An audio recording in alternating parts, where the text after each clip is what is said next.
LeBron James gets that news today. What is today?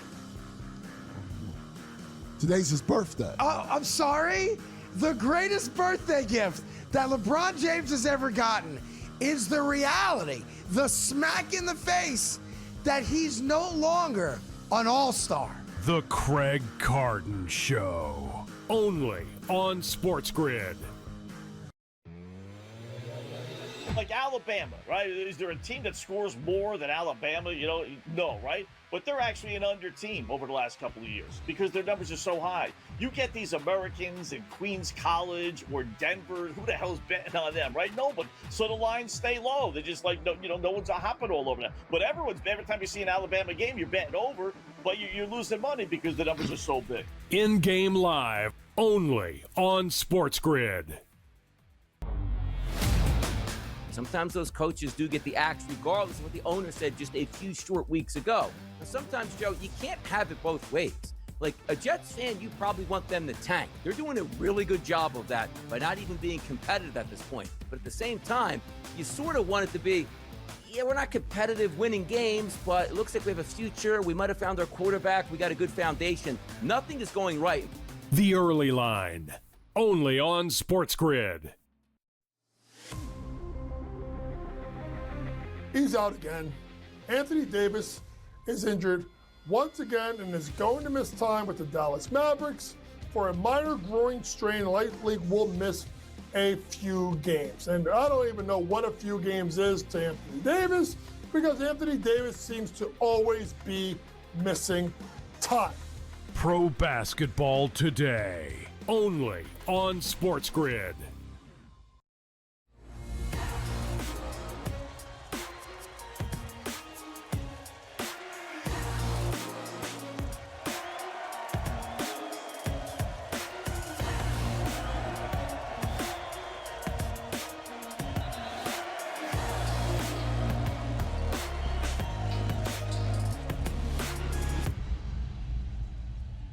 Let's roll. It's the Combat Sports Report on the SportsGrid Radio and Television Network, Roku Television, and much more. Happy New Year to everybody.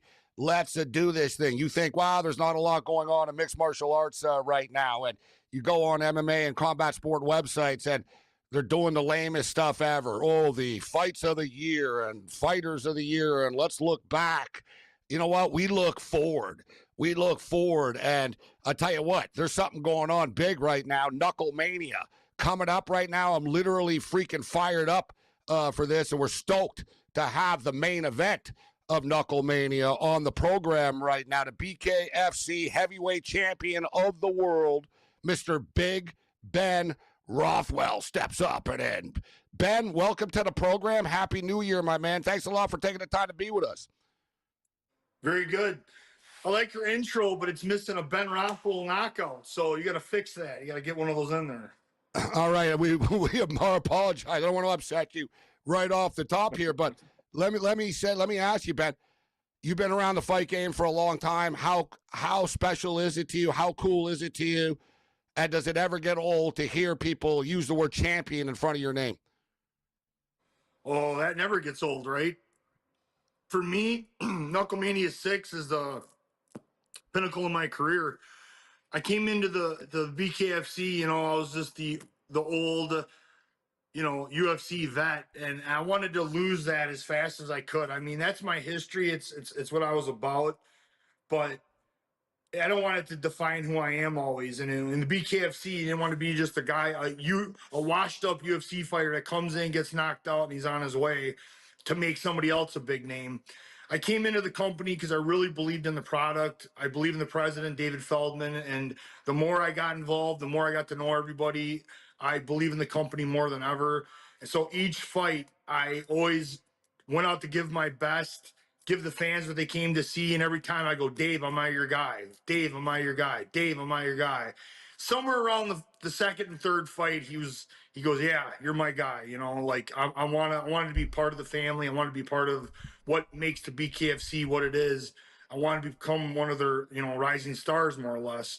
And then I get the call for, my fourth fight.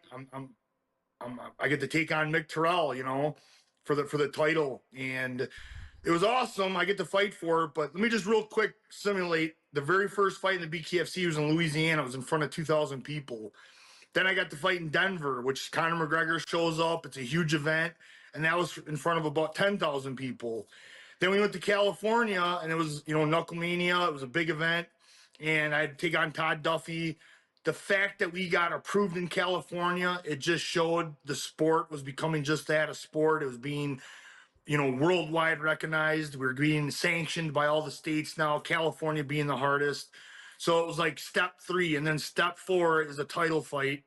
We go to Philadelphia, which is BKFC's home. First event there ever. They were denied 8 times prior. So it was a huge win for the company. Wow, we're really, really making it. We're getting approved everywhere. And not only all of that, but it's in front of 17,700 fans and is a big deal. I got to be put as the co-main event for the company. I felt like, I'd really earned my place. I was being recognized. I was being appreciated. These are all things that never happened before. And here I am, fight number 5, and I'm the main event on the biggest event in Philadelphia. That, to me, is the reward. That is something that is an accomplishment. The company's put me in as a main event spot. It's going to be our biggest event ever. David Feldman has said multiple times he's out to break that 17,700 record. We've already pre-sold more than we did for the first one. So, yes, I'm excited. I'm getting fired up, and I can tell you're fired up. I know you just loved fighting in front of those Philly fans. Listen, we know like Eagle fans are psychos. They threw batteries at Santa Claus, right? Like they fight with each other. You think of Philadelphia, people think of Rocky, right? I mean, let's just be real. Like Rocky's almost a real fighter, like a real person. I can't help think of Bernard Hopkins and, so many great fighters, Philadelphia. But what is it? Why was that? Like they went to Newark. I thought, all right, Newark going to be badass. You got Newark, New Jersey. They got like 10, 12,000 people, which is pretty cool, man. But what is it about Philadelphia, man, that is like, that has just embraced this? Like you said, without a doubt, like you think of BKFC, when there's a big card, it's in Philadelphia. Because nobody on this planet understands it like the Philadelphia crowd. And for me, I've been in this in 25, almost 26 years now. I fought in some major UFC events. None of their biggest ones, but for me, 15,000 people, 12,000 people, those were big events. They're big. You fought on the biggest cards, bro. Yeah, maybe you weren't on the GSP one in front Toronto, of 17,000 in Philadelphia was it incredible. Different? Like, was it like, so 17,000 BKFC fans in Philly, much more electric than 15,000 people that are partying on a weekend in Vegas at a UFC card, right? You got pure effing fight fans there, bro. Well, and for me, not only did I come out and do my job as a co-main event, but leading up to my fight, the fights are incredible. There was knockout after knockout after knockout, hearing the skin and the bone. Dude, the crowd was there, man. They were into it. They were ready. They hadn't got put to sleep with 25 minutes of lane praying, ground affair. Unfortunately, the UFC used to be lots of striking, lots of knockouts, and now it's kind of run by Dagestan wrestlers that are putting people to sleep. That fight style is not entertaining. I don't care if it works and wins the fight. It is not fan friendly. And we do this for the fans. Like, they're the ones that pay the bills. They're the reason we get to do this. Now, we had one of your competitors on, rivals on, so to speak. You haven't fought yet, but Parker Porter. He wants, heavyweight, wants your belt. He was in a crazy-ass fight, and we talked about second chances. He got knocked down 3 times. Looked like he was getting killed. He ends up winning the fight. And I couldn't help but think, Ben, how many UFC fights, how many MMA fights have we've been robbed of some great classic fight where the fighter wasn't really hurt. He could have kept on going, but the ref steps in right away. He got knocked down, and you get lied on top of, and you're screwed, and it's over after that. That's what I love about BKFC. And I'm not disrespecting jiu-jitsu or wrestling or any of that, Ben, but I love that this is just a pure fight. It kind of reminds me of the early UFC days, and you've been around forever. Has the same energy, doesn't it, to it? Like, you really truly get to go out on your shield. Like, you say that, but when a referee comes in and immediately stops it, and you don't get a chance to say, yo, like, I slipped or whatever, like, or some dude just kicks your leg, right? And credit for him. Some guys got a kick game, but some dude kicks your leg 32 times during a fight. And, like, you see, it's not a pure fight. Like, how many times have a UFC and an MMA fight, Ben, has not the tougher guy actually won the fight? He won the competition, but he's actually not the tougher guy. I mean, it's a technical affair. You know what I mean? You can take a guy down, pretzel him up, and kind of get away without getting hit. So that's why it's very intriguing for a guy that doesn't like to get hit and isn't dealing with like the toughness aspect. You can win. You can have some success in MMA. For me, though, as a fan, I like to watch a good fight and go back a couple. But the 170-pound champion, the Russian, Habib's training partner, won. It was a 30 minutes worth of fighting, 25 minutes, 2 rounds. But here's the kicker: is when they showed the opponent after the fight, and I couldn't tell he was in a fight. I go, what more? I was staying quiet and watch the fight. Because that's a waste of time. What are we watching for then? All right, we're coming up against it. We'll have a couple more minutes with Big Ben Rothwell. Awesome stuff with Ben. But talking about second chances in fights, but it seems like BKFC is just giving so many fighters a second chance to really, define themselves, as you stated, right? I'm one of them. I'd be retired if I had to do MMA still, for sure. The training. It's the training that takes it out of you. And do you regret not getting into it sooner? Do you wish this was sort of around earlier? We'll hit this some more with Ben on the other side. I came into it exactly when I was supposed to. Yeah, God's will.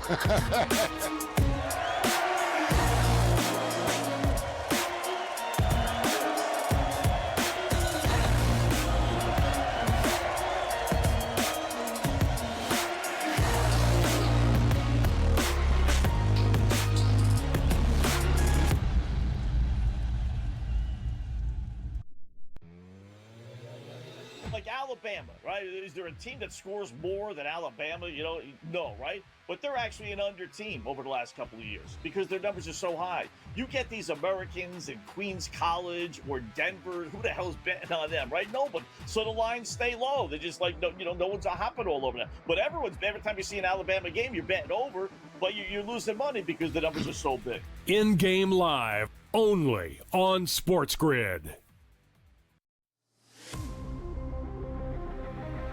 He's out again.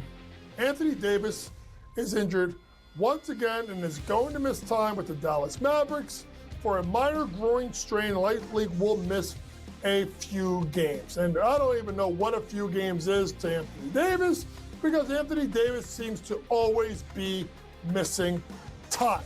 Pro basketball today, only on SportsGrid. I mean, they couldn't get the Arizona State coach to come out. They couldn't get the BYU coach to leave their job. I mean, it's just very odd, I feel, when we watch this whole thing play out and try and really understand what happened here with Michigan not being able to make some of the splashier hires that they thought they were going to be able to make. Game time decisions, only on SportsGrid. I know exactly what Patriot Nation is screaming this morning. It's Drake May time. Give him the trophy. MVP. Stop it, please. Just sit down. Yes, Drake May has had a nice season. But let's be real. He has played a JV schedule of defenses. He is carving up the easiest slate of defenses in the NFL this season. Congratulations on your beatdown of the Jets. The Early Line, only on SportsGrid.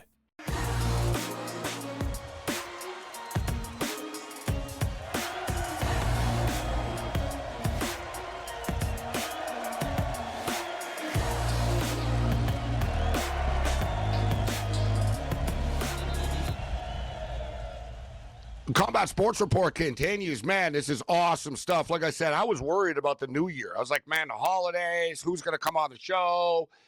And who do we have on the show? We got one of the best fighters in the world on the show with us and a heavyweight champion of the world kicking with us. So Ben Rothwell with us. Ben, I know you got a bunch of interviews lined up and, you're doing the media thing, so we really appreciate your time. So I got to ask you about your opponent, Arlovsky. Things come full circle. We're talking about second chances in life.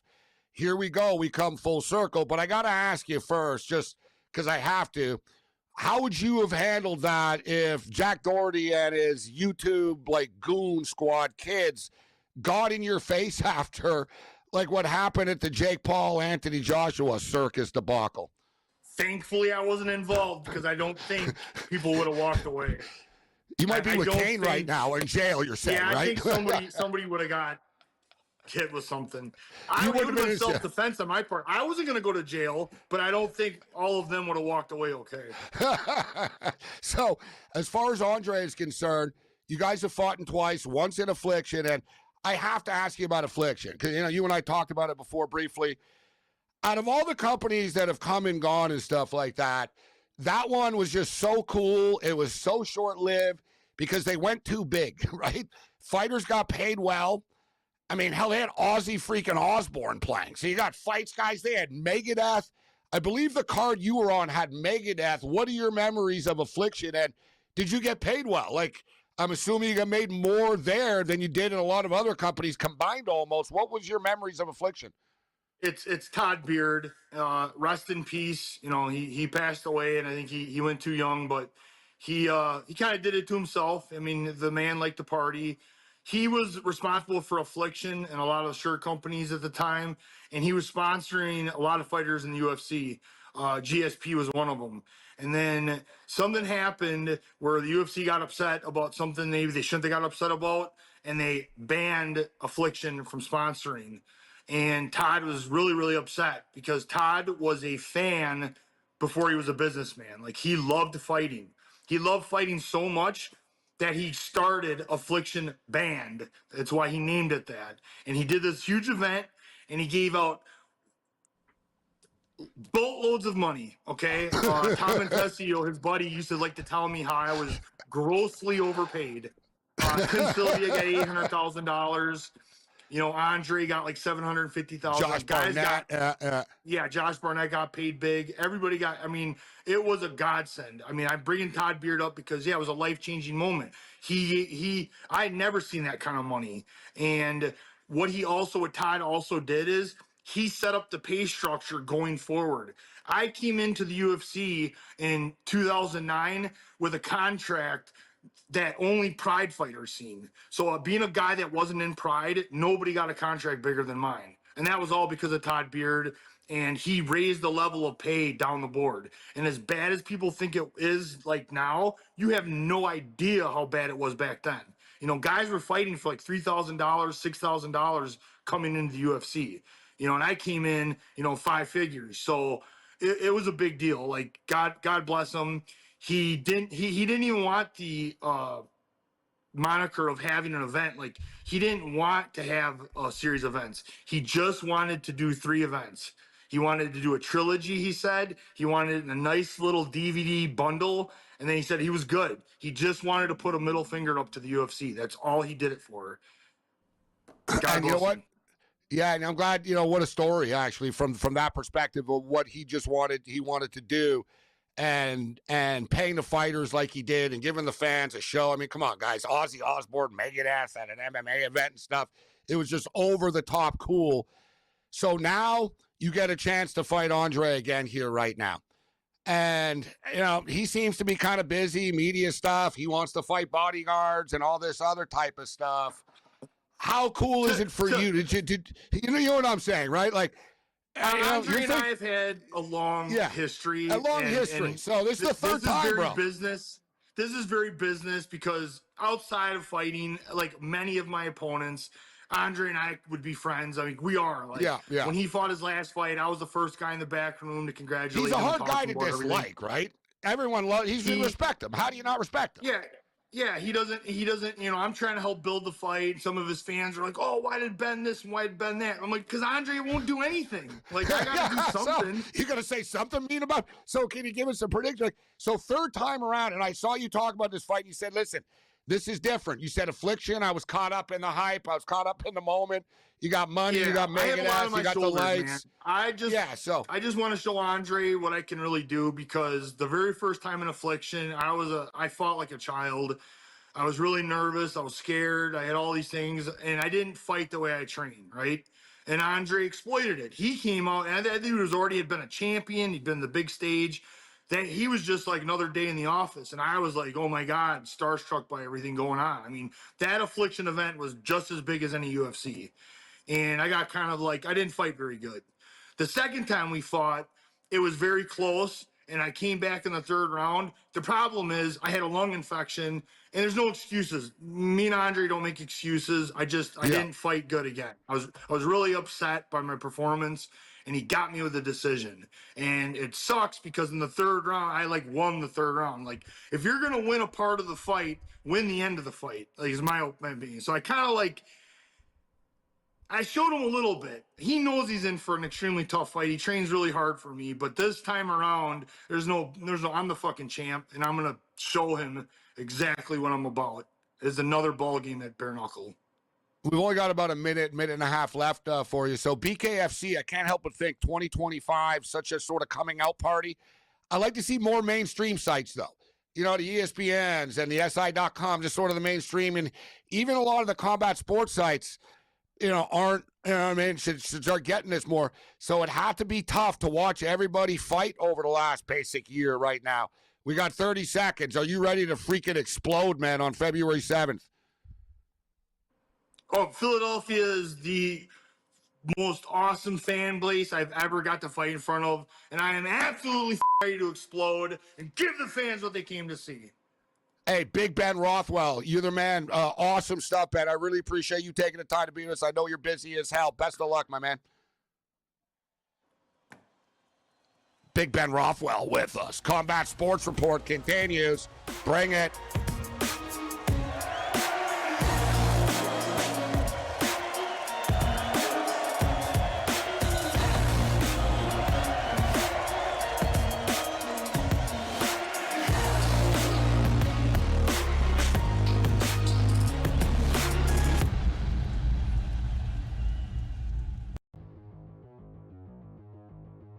Let's play a little buy or sell. I think it's pretty evident that despite being one of the best tight ends in the history of the NFL, Travis Kelce's play and physicality and everything, with all due respect, took a big step back.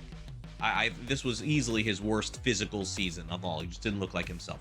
Travis Kelce will retire after the season. Buy or sell? Yeah, I'm probably 60-40 on this that he retires. The only thing I'd say that maybe he returns is because he doesn't want to end the way it ended, not making the playoffs and that sort of thing. But let's just say for Gabe, at Mahomes, he isn't going to be ready for September or October. Unless they get a really good veteran quarterback, maybe he doesn't want to deal with that either. Go through a training camp, and you may not make the playoffs either next year. So I'm probably 60-40. I think he's done. Too bad. Hall of Fame career. I guess good luck with Travis Swift and your podcast with Jason. I'm buying this. Andy Reid addressing this question this week. Why? He could have just deferred and said, I don't know, we'll see. Fully answered the question about this maybe being his last game. What does that tell you? He knows. Everybody knows. I'm not 60-40, 90-10. I'm on buy. Bo Nix versus Caleb Williams. You'd rather have Nix over Caleb Williams in a dynasty league. That's a tough one. I think I'm going to go Caleb here, mainly because he has more running ability than Nix. I think he'll also say healthier than Nix. I might like his receivers more as well. He's got Dunze, he's got you got DJ Moore, you got the good tight ends here. Probably do lean towards Williams here. Not by a hell of a lot. It wouldn't be an easiest choice here, but I'm going to go with Caleb Williams here. I would agree. It's not that I think that Ben Johnson is a better coach than Sean Payton. I think Ben Johnson is better for Caleb Williams than Sean Payton will be for Bo Nix. I think running is going to be a big part of what Denver does in the future. So there you go. I'll sell. Fantasy Sports Today. Friday, starting at 3 p.m. Only on SportsGrid.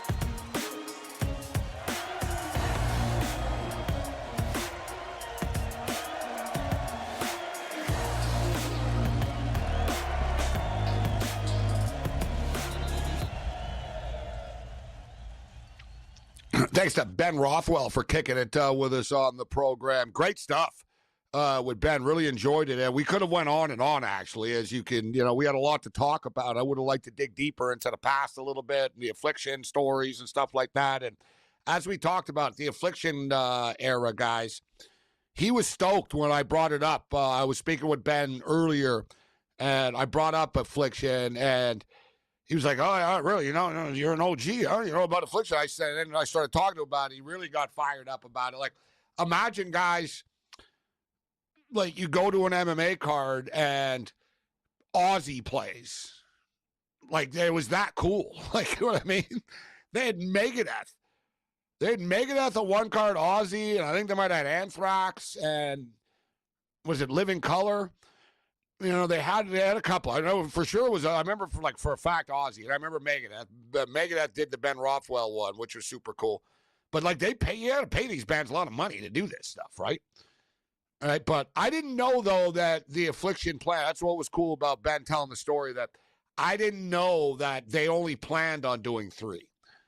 Right? That there wasn't like, because at the time it was like, wow, these people are not going to last, like spending this much money. Like they basically paid all the fighters like $1 million at the time. So think about it. Like basically 15, 20 years ago, they paid like each fighter, like Ben Rothwell. I wanted to ask Ben how much he got paid, but he said a boatload of money, more money than I ever made before. And I knew that, like, you know, like I said, because I remember the UFC heavyweights guys used to make like 90,000. Like seriously, 140,000, 90,000, 75,000. Imagine fighting Brock Lesnar for $90,000. Think about that. Like think about the insanity of that. Which I know for a fact it happened, all right? Because I was friends with the guy that fought Brock Lesnar for $90,000. And he got $90,000, and you know he got like a little bit more on the, like, you know, from not a bonus but from his contract or whatnot type deal, etc. But like essentially it was like $90,000. So you think of like Jake Paul, people like, you know, debated a lot, like, you know, would you get punched in the face by Anthony Joshua and get your jaw broken in 3 different places for $92 million? And I think the answer is yes, right? Yeah, of course you would. But the thing is, the difference is, say what you will about Jake Paul, but like if Anthony Joshua punched me in the face like he punched Jake Paul in the face, I would have more than just a broken jaw. I might have like brain damage, right? Like give credit to Jake Paul that he ate the shot and stuff like that. So it's not as easy as just, oh yeah, like it's like, yeah, okay, yeah, you might have brain damage, you know what I mean? Like you're not a professional fighter. You're not like Jake Paul at least trains and gets punched, etc. Like the average person gets punched like that from Anthony Joshua, they could die. So, but imagine telling someone, yeah, do you want to fight Brock Lesnar in a real fight or get punched in the face by Anthony Joshua like that in a real fight for $90,000? You'd be like, no, the medical bills alone will be more than $90,000, right? So yeah, like so. Affliction was paying big time money.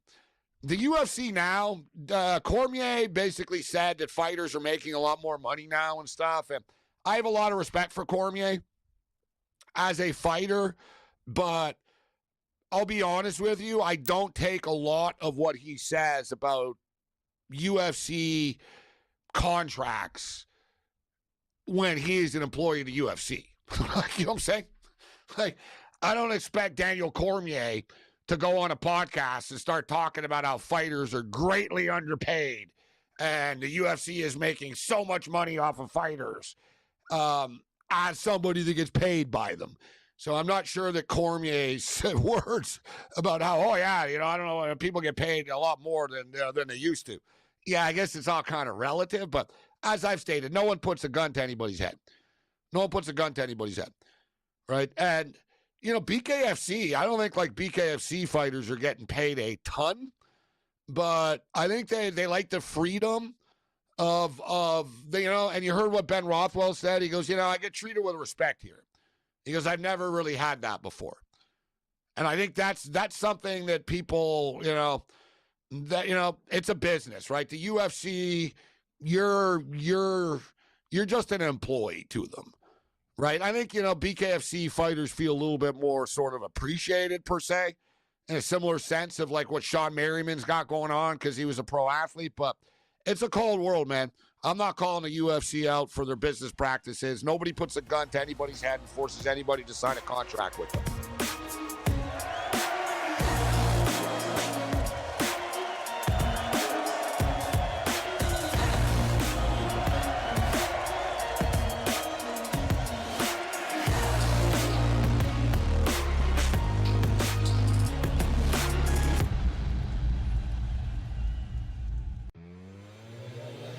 Crosby has now left the team, by the way. He's pissed.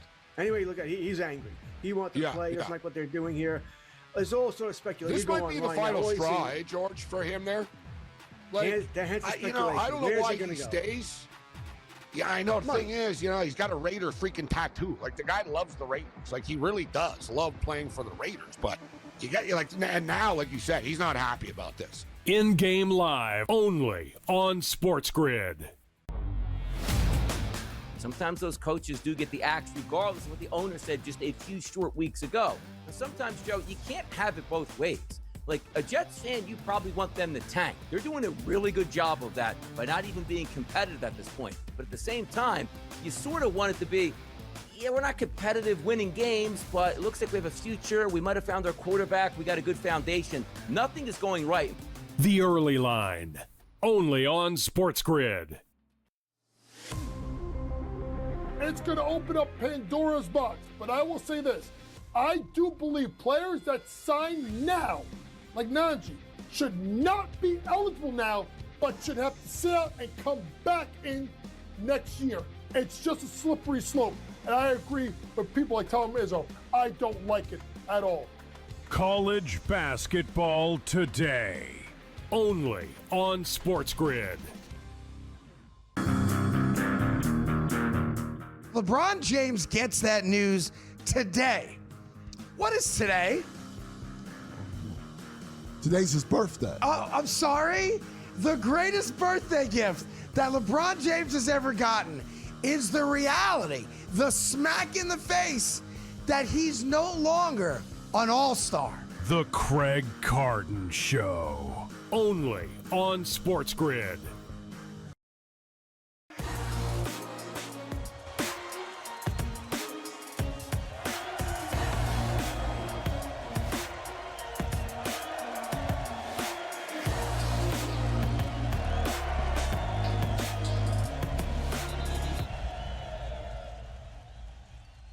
Combat Sports Report continues. I am Gabe Morency.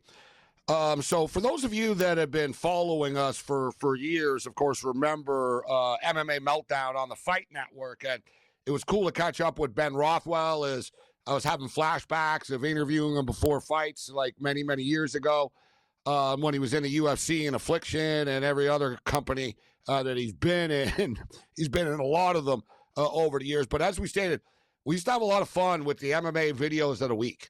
We just sort of find crazy-ass combat sport videos from around the world, as there's always something crazy going on somewhere.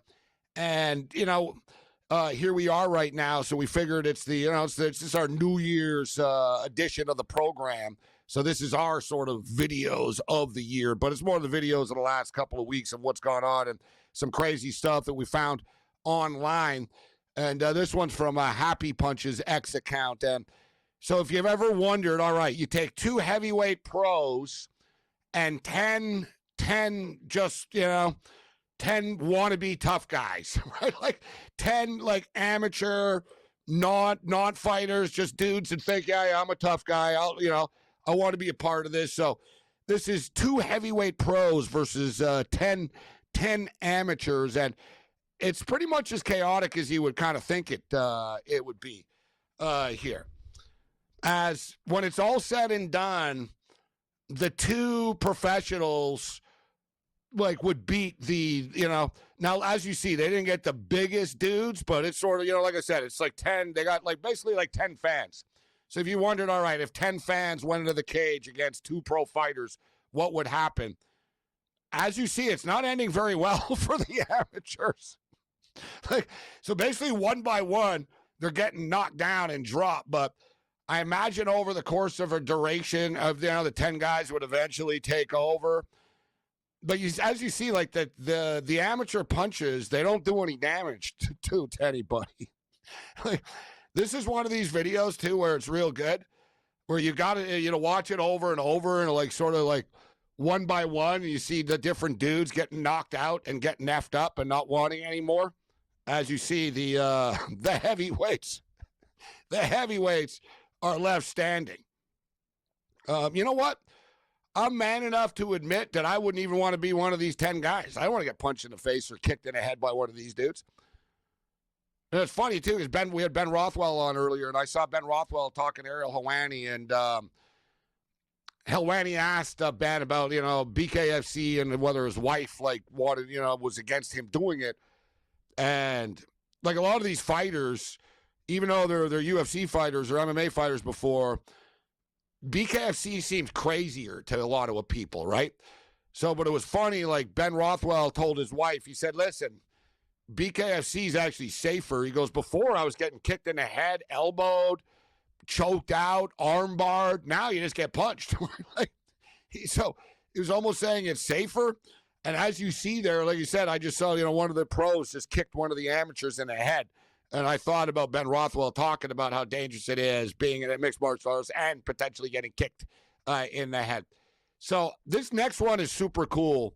And this one, the sound here, you got to hear the crack of a bat. So we think of a crack of a bat, and you think about a baseball, right? And, that beautiful sound, which isn't all that far off, actually. Major League Baseball regular season is rapidly approaching. So, the crack of the bat, it's a beautiful sound. MMA fans will say the same thing about the crack of the skull on the fist on a skull. Sounds morbid, but it's true. It's got that sort of tuck. Sort of sounds like a baseball. It's got that sort of little baseball bat feel to it. But this is amazing. And this is not AI. This is real. This is the context of how powerful an ankle lock can be. So you think, all right, when you see dudes and they're sort of locked in, okay, how hard is it to get out of this? How about this?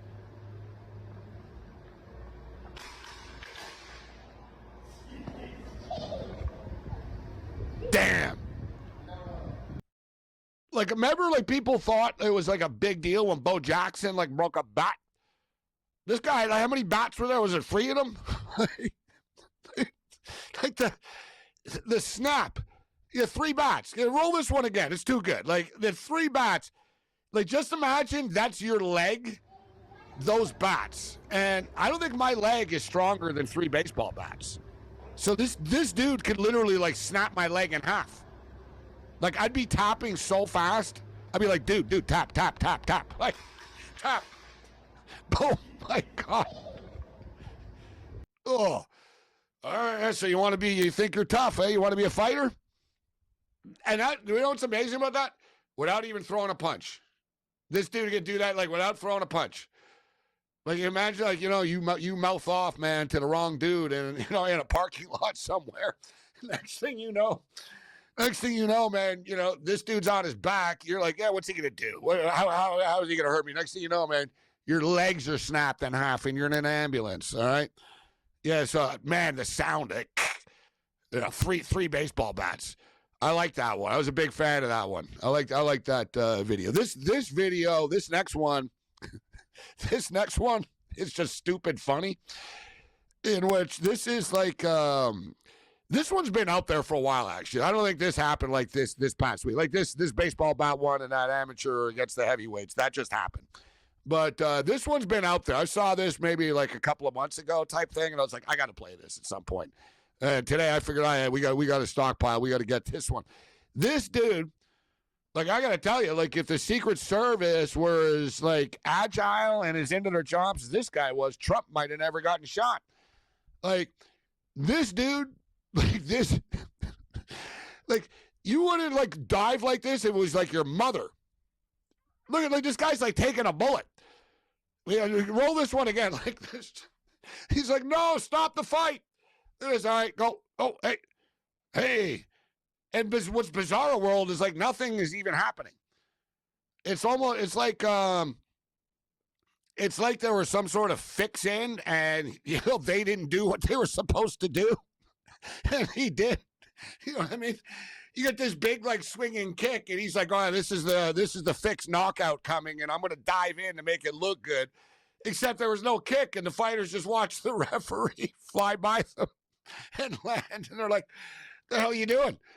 It's just too good. What is he doing? It makes no sense.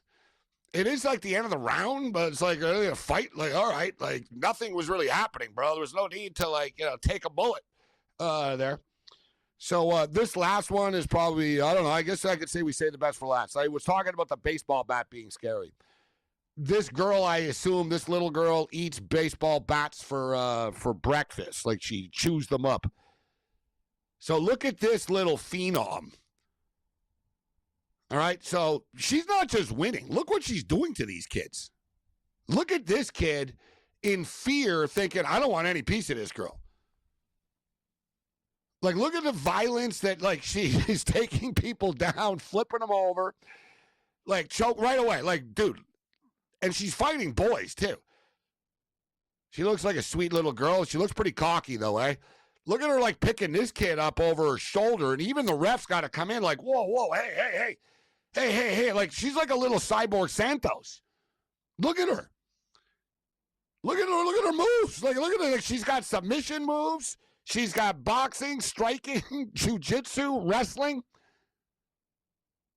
All right, I don't know what this girl's name is, but I got to find out, and I got to bet on Polymarket or Calci, future combat sport champion. Like, look in the background of that video. I post all these on my X account at Sports Rage. Look at the background of the faces of, like, the parents and the little kids that have to go next. They're like, if you had a little kid, even like, you know, he was a little boy, you want him fighting this girl? This girl can snap his arm in half. Tough ass little girl, future of combat sports, bright with her in the future.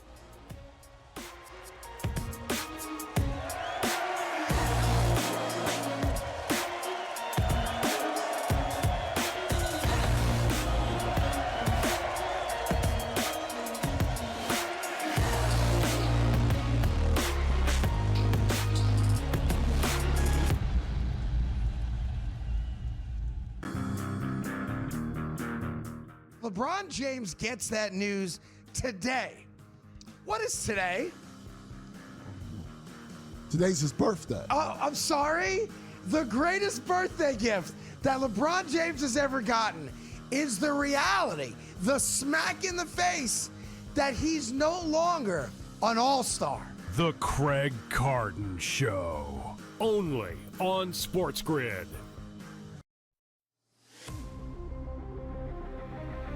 He's out again. Anthony Davis is injured once again and is going to miss time with the Dallas Mavericks for a minor groin strain. Light League will miss a few games. And I don't even know what a few games is to Anthony Davis, because Anthony Davis seems to always be missing time. Pro basketball today. Only on SportsGrid. I know exactly what Patriot Nation is screaming this morning. It's Drake May time. Give him the trophy. MVP. Stop it, please. Just sit down. Yes, Drake May has had a nice season. But let's be real. He has played a JV schedule of defenses. He is carving up the easiest slate of defenses in the NFL this season. Congratulations on your beatdown of the Jets. The Early Line. Only on SportsGrid. It's going to open up Pandora's box. But I will say this. I do believe players that sign now, like Najee, should not be eligible now, but should have to sit out and come back in next year. It's just a slippery slope. And I agree with people like Tom Izzo. I don't like it at all. College basketball today. Only on SportsGrid.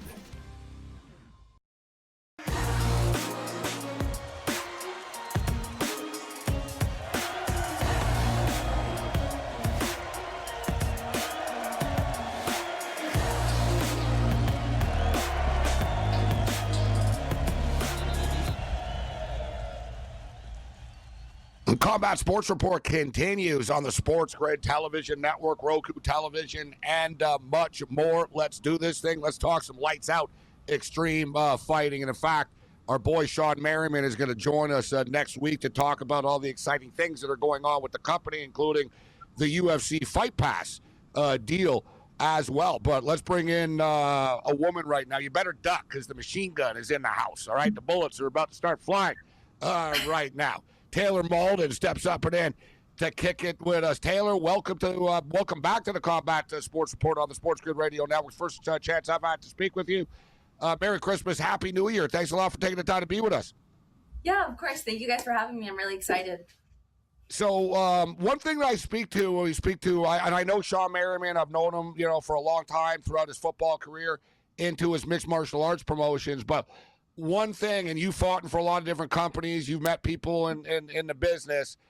A lot of athletes say, you know what, one cool thing about Sean is he is an athlete, he was an athlete, and he treats us with respect, more so than a lot of other promoters in regional scenes. What's your experience been like with Sean Merriman and Lights Out? Same thing. I really do appreciate that he's a veteran of sport, and it is nice to not be treated like a circus monkey. I will say sometimes, some promotions do have a tendency to treat us like that, but he does treat us quite well, and it is exciting to be able to work with a company like that. And the production is super cool, isn't it? Like the Thunderdome and like how it looks and all the everything that he brings. Like he really does, like Lights Out really does like try to go all out, don't they?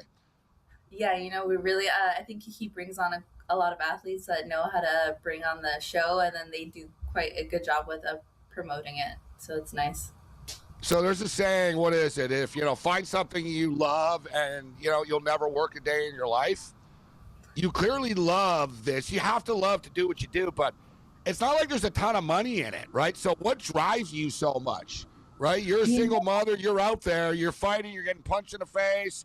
You got to train your ass off all the time. And let's be real. I mean, people complain about UFC fighter pay. And Sean's a great guy, but you're not a millionaire because of him right now. Why do you love this sport so much? What does it mean to you?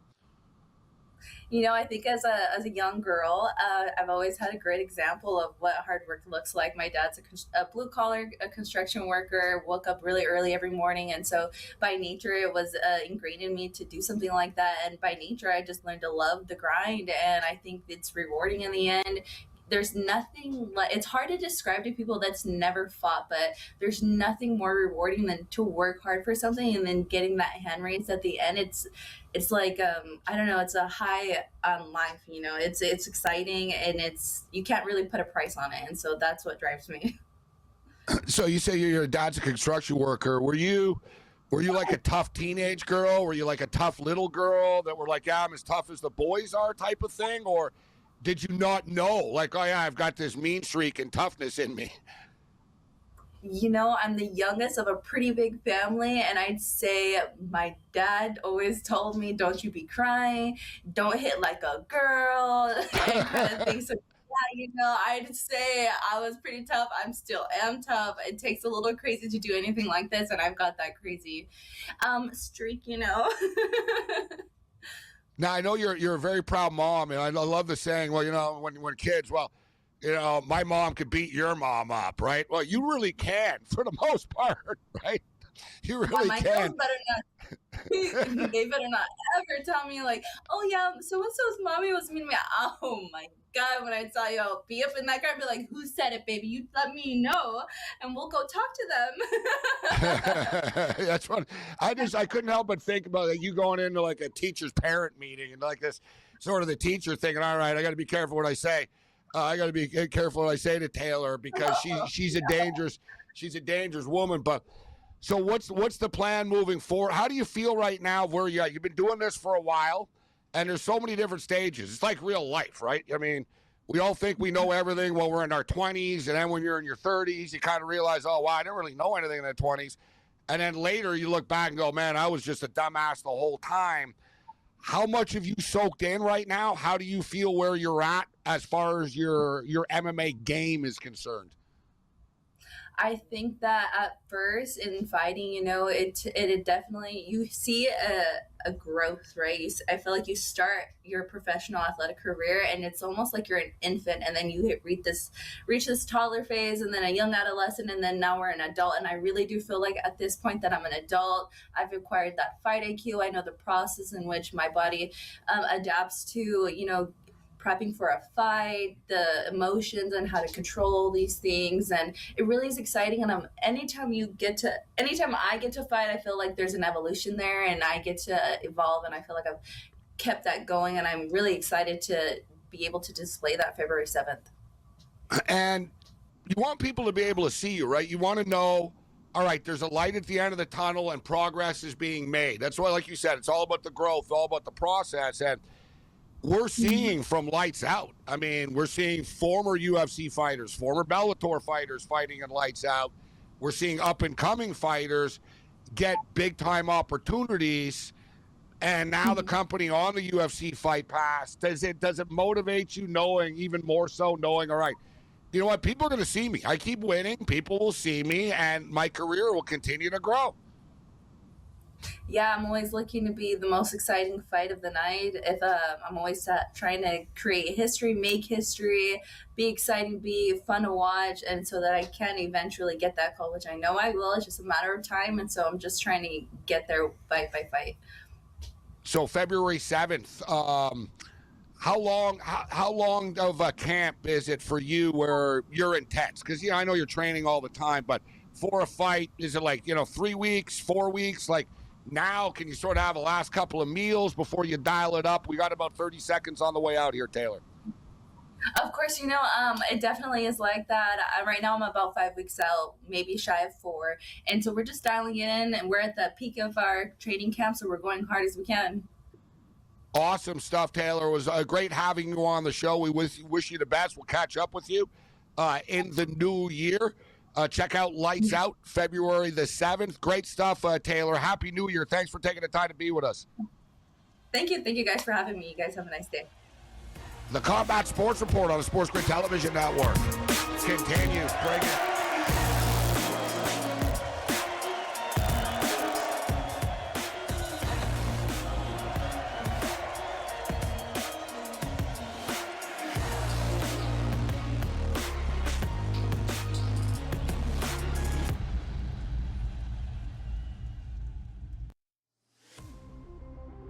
It's going to open up Pandora's box. But I will say this.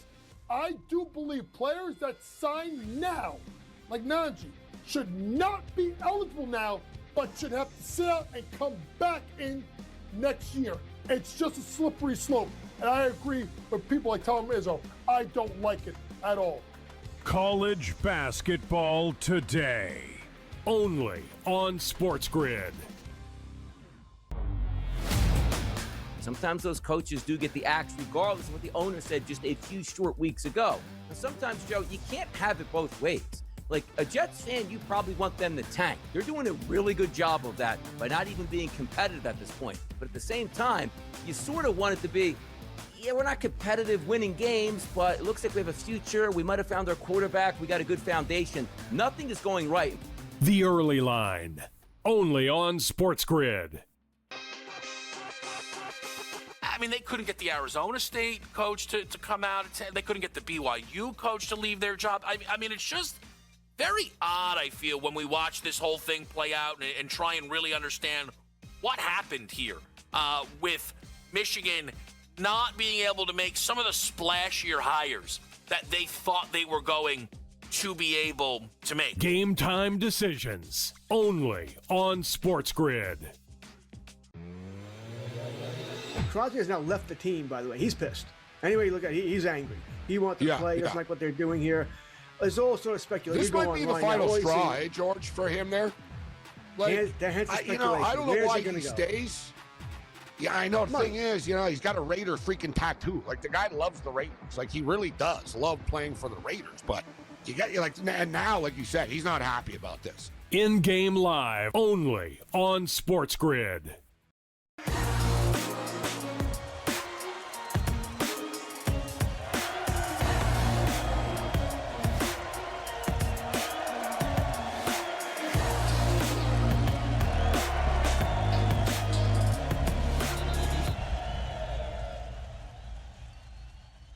We're into the final round of the Combat Sports Report this week. Thanks to Taylor Malden for joining us. Lights Out Extreme Fighting.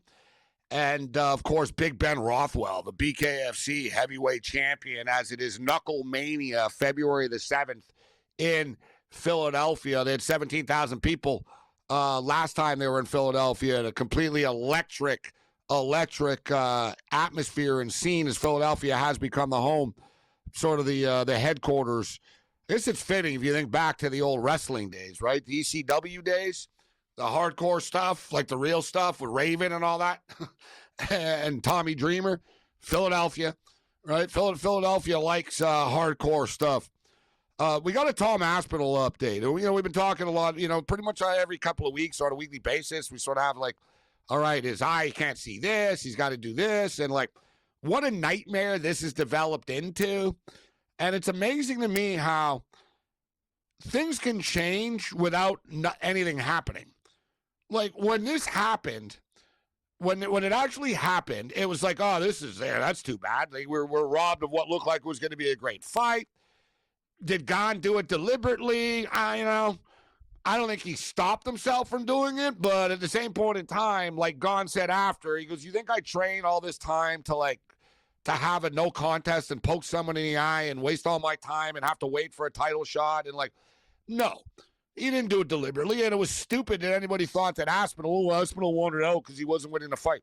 There wasn't even that much going on in the damn fight, right? It wasn't, nothing even happened. So Gane wasn't getting dominated. Yeah, it would have been a real fight. Okay, fine. And then after Dana White basically with his backhanded sort of, well, no one knows how bad it really was. Well, yeah, we kind of do, Dana, as you can see. The guy, he can barely still see. Now he's got to get, surgeries on both eyes. Like Aspinall's got big problems. You know what I mean? And you got a bunch of punk-ass bitches online that are calling him out that he didn't want to continue because he thought he was going to lose, which is the stupidest thing ever. You got other people that are idiots that think that Gane did it deliberately because, what did it help him? Didn't help his career to do that. He's been in purgatory since. So it doesn't help him. You got Dana White, who doesn't fight, who's questioning Tom Aspinall's toughness, essentially. And it all has just sort of taken on a life of its own, hasn't it? It's just sort of grown and grown. And now it's like the 5 stages type stuff. Now Aspinall's in rage mode. He's in anger mode. And now he does blame Cyril Gane. Before he didn't. Right? Before it was this stuff happens and it is what it is. Now he's like, I'm just thinking about my health, to be honest. I'm not thinking about any of this stuff about retiring, but you got to take it one step at a time, don't you? Obviously, the plan is to go back and beat the living daylights out of Cyril Gane. That's the plan. But right now, the short-term plan is to get back to where I should be and get back in the gym. I'm ready to get back, but my health has got to be right first. I ain't going to do nothing compromised. I'm not going to let my ego take over. Everything has to be right. So when the time is right, however that looks, whenever that is, that's the plan. It really is a shame, isn't it? Because especially with the UFC, and we were just talking about Ben Rothwell. We had Ben Rothwell. Just thinking of the UFC and the Ben Rothwell era of UFC heavyweight fighters in the past, guys. Even the fighters that, he fought, right? Like Cain Velasquez, right? The Andre Arlovskis, the Heath Herrings, the Nogueiras, the Frank Mirs, the Brock Lesnars. And it's funny because, Alistair Overeems, Cain Velasquez, Josh Barnett, go on and on and on, guys. Tim Sylvia, go on and on and on and on with past UFC heavyweights. It's funny because in the past, people always said, oh, the UFC heavyweight division isn't that good. Well, how is it then, when I just rattled off all those names, compared to now? Who is? What is the heavyweight division in the UFC? Like I said, that's why I like the BKFC. I'm more interested. It's yeah, you know what? These guys are fighting for real. They actually fight. That's the one thing about BKFC as well, that it's very old UFC-ish in that nobody fights each other in the UFC, right? The guys, they avoid people that they don't want to fight. They prolong it. They try to buy time. The UFC, the company, doesn't want certain people winning or losing, so they don't give a crap about the rankings and stuff. At least BKFC, you fight, you win, you're up next, right? You might have to wait. There's a lot of dudes in line, but you fight, you win, right? There's, it's more of just old school UFC vibe where it's all right, next man up. Who's ready to fight? Let's go. You won, he won, you guys are fighting each other. Other than that, you're on your own. Later.